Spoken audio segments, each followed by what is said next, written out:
Welcome back to my next video in my Life Less Ordinary series.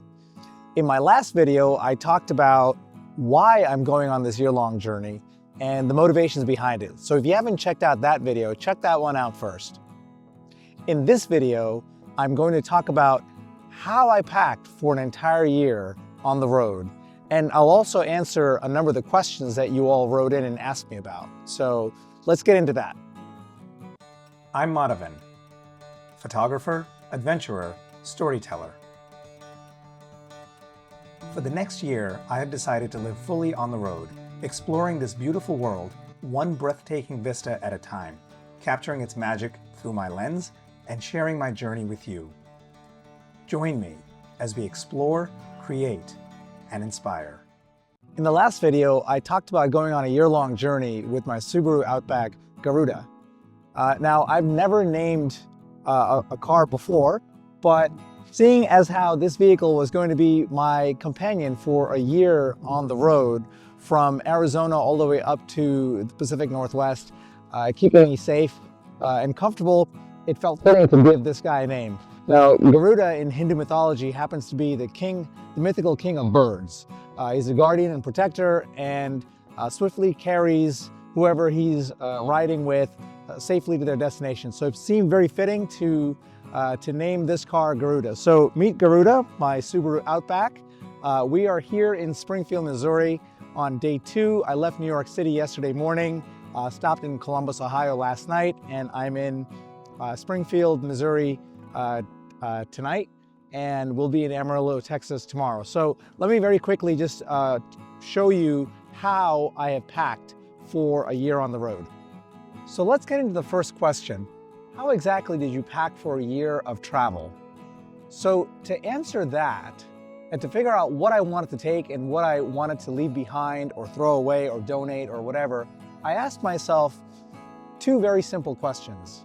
1, does it serve a purpose? Or 2, does it bring me joy?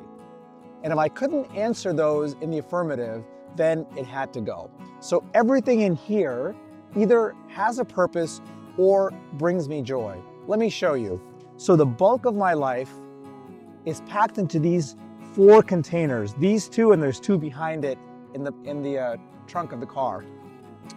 This right here is my mobile bathroom cabinet.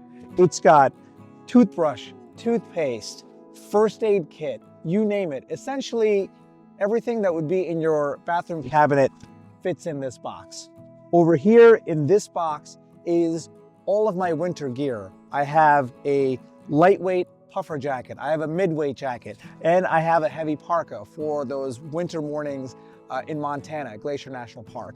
I also have snow boots, as well as hiking boots, regular shoes, and so on in here.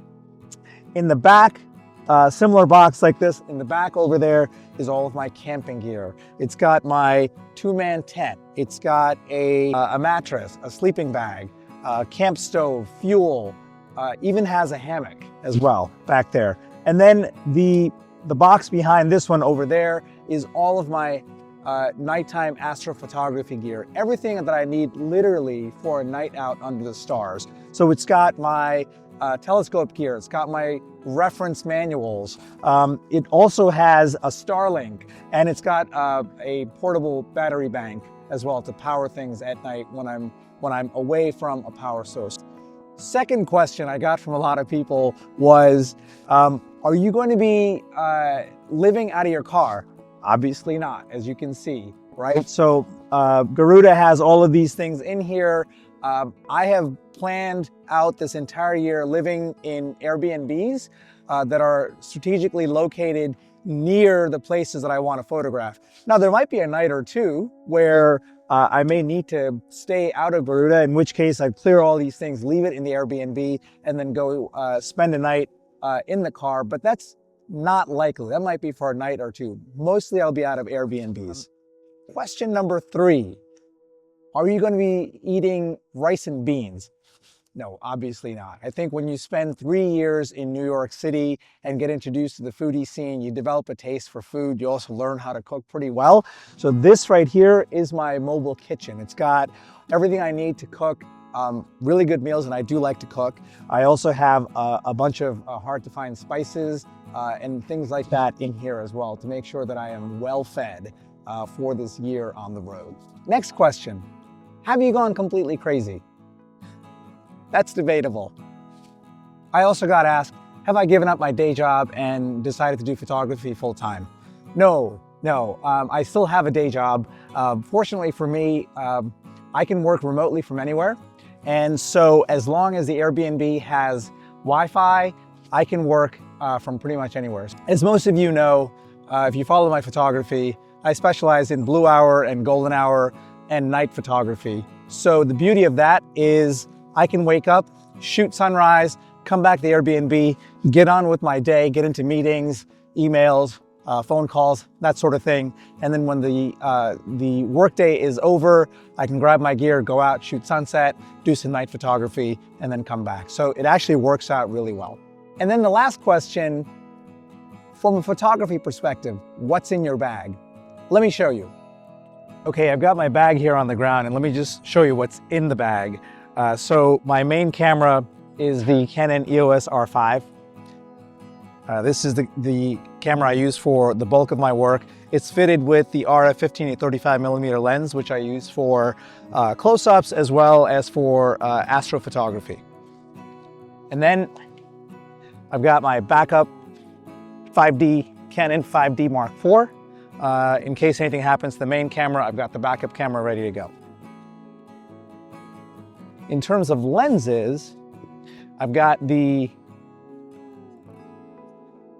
24-105 lens. This is the lens that I actually use for probably 90% of my work, which is great for landscapes. The 24-105 gives me the reach that I need for pretty much anything I need in landscapes. And then over here is my telephoto. This is the 100-500mm lens, which I might use for a distant landscape as well as for doing lunar photography and things like that.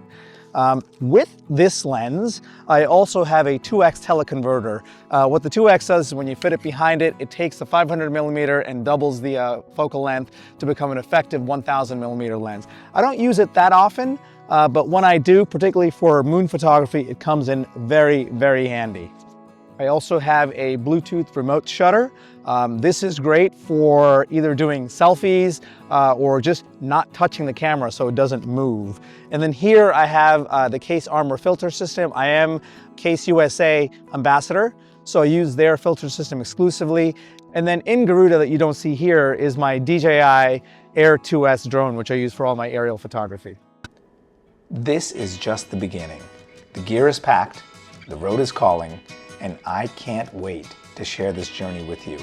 So if you haven't already, hit that subscribe button and turn on notifications, because this adventure is only getting started.